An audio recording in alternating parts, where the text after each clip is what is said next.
ಎಲ್ರಿಗೂ ನಮಸ್ಕಾರ. ಪುಷ್ಪಾ ಶೆಟ್ಟೀಸ್ ಕುಕಿಂಗ್ ಡೈರಿಗೆ ಸ್ವಾಗತ. ನಾನಿವತ್ತು ಒಂದು ಮಿಲೆಟ್ಟಿಂದ ನೀರು ದೋಸೆಯನ್ನು ಮಾಡೋಣ ಅಂತಿದ್ದೀನಿ.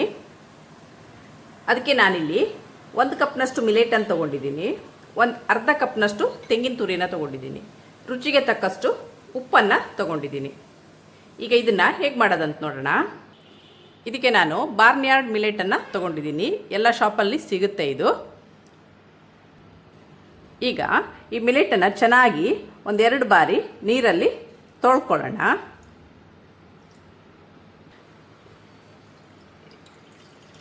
ಮಿಲೆಟ್ ಹೊರಗೆ ಬೀಳುತ್ತೆ ಅಂತ ನಾನು ನೆಟ್ಟನ್ನು ಅಡ್ಡ ಇಟ್ಕೊಳ್ತಾ ಇದ್ದೀನಿ. ಹೀಗೆ 1-2 ಬಾರಿ ಇದನ್ನು ವಾಶ್ ಮಾಡ್ಕೊಳ್ಳೋಣ. ಈಗ ನಾನು ಮಿಲೆಟನ್ನು ವಾಶ್ ಮಾಡ್ಕೊಂಡು ಬಂದಿದ್ದೀನಿ.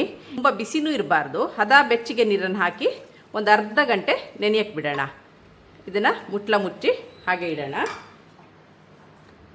ಈಗ ನೆನೆಸಿಟ್ಕೊಂಡಂಥ ಮಿಲೆಟ್ನ ನೀರನ್ನೆಲ್ಲ ತೆಗೆದಿದ್ದೀನಿ. ಈಗ ಇದನ್ನು ಮಿಕ್ಸಿಗೆ ಹಾಕ್ತಾ ಇದ್ದೀನಿ. ಇದಕ್ಕೆ ಸ್ವಲ್ಪ ನೀರನ್ನು ಸೇರಿಸ್ತಾ ಇದ್ದೀನಿ. ಅರ್ಧ ಕಪ್ನಷ್ಟು ತೆಂಗಿನ ತುರಿ, ರುಚಿಗೆ ತಕ್ಕಷ್ಟು ಉಪ್ಪನ್ನು ಹಾಕಿದ್ದೀನಿ. ಹಾಗೂ ಇದನ್ನು ನುಣ್ಣಗೆ ರುಬ್ಕೊಂಡು ಬರೋಣ. ಈಗ ಇದನ್ನು ನುಣ್ಣಗೆ ರುಬ್ಕೊಂಡ್ಬಂದಿದ್ದೀನಿ. ಇದನ್ನ ಪಾತ್ರೆಗೆ ಟ್ರಾನ್ಸ್ಫರ್ ಮಾಡ್ತಾ ಇದ್ದೀನಿ.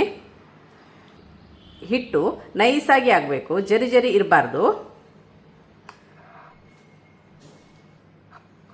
ಇದಕ್ಕೆ ಒಂದು ಮಿಕ್ಸಿ ತೊಳೆದ ನೀರನ್ನು ಸ್ವಲ್ಪ ಸೇರಿಸ್ತಾ ಇದ್ದೀನಿ. ನೋಡಿ, ಈ ಹದಕ್ಕೆ ಹಿಟ್ಟಿರಲಿ. ಈಗ ಇದನ್ನು ದೋಸೆ ಹುಯ್ಯೋಣ.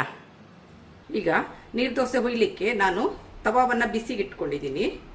ಇದಕ್ಕೆ ಎಣ್ಣೆ ಸವರ್ಕೊಳ್ಳೋಣ. ಈ ಹಂತದಲ್ಲಿ ಒಮ್ಮೆ ಉಪ್ಪನ್ನೆಲ್ಲ ನೋಡ್ಕೊಳ್ಳಿ. ಹೀಗೆ ಒಂದೊಂದೇ ನೀರು ದೋಸೆ ಹುಯ್ದು ತೆಗೆಯೋಣ. ಮುಟ್ಲವನ್ನು ಮುಚ್ಚಿಡಿ. ಈಗ ಮುಟ್ಟ ತೆಗೆದು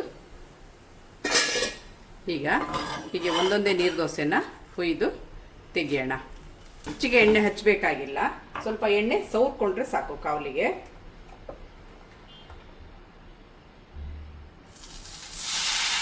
ಹೀಗೆ ಸಣ್ಣಗೆ ದೋಸೆ ಹುಯ್ದು ಮುಟ್ಲ ಮುಚ್ಚಿಡಿ.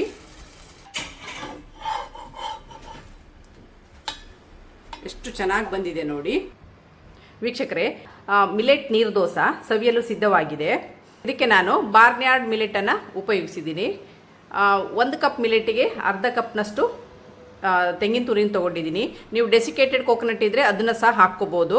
ಡೆಸಿಕೇಟೆಡ್ ಕೋಕೋನಟ್ ಹಾಕೋದಾದರೆ ಅದನ್ನು ಒಂದು ಅರ್ಧ ಗಂಟೆ ನೀರು ಹಾಕಿ ನೆನೆಸಿ ಇಡಿ. ಕೋಕೋನಟ್ನ ನುಣ್ಣಗೆ ರುಬ್ಬಿ ಬೇಕಾದ ಅದಕ್ಕೆ ದೋಸೆ ಹಿಟ್ಟನ್ನು ಮಾಡಿಕೊಂಡು ನೀರು ದೋಸೆ ಹುಯ್ಯಿರಿ. ಇದನ್ನು ಚಟ್ನಿ ಜೊತೆ ತಿನ್ನಲು ತುಂಬ ಚೆನ್ನಾಗಿರುತ್ತೆ. ಇದು ಉಪವಾಸ ದಿನಗಳಲ್ಲೂ ಮಾಡ್ಕೋಬೋದು.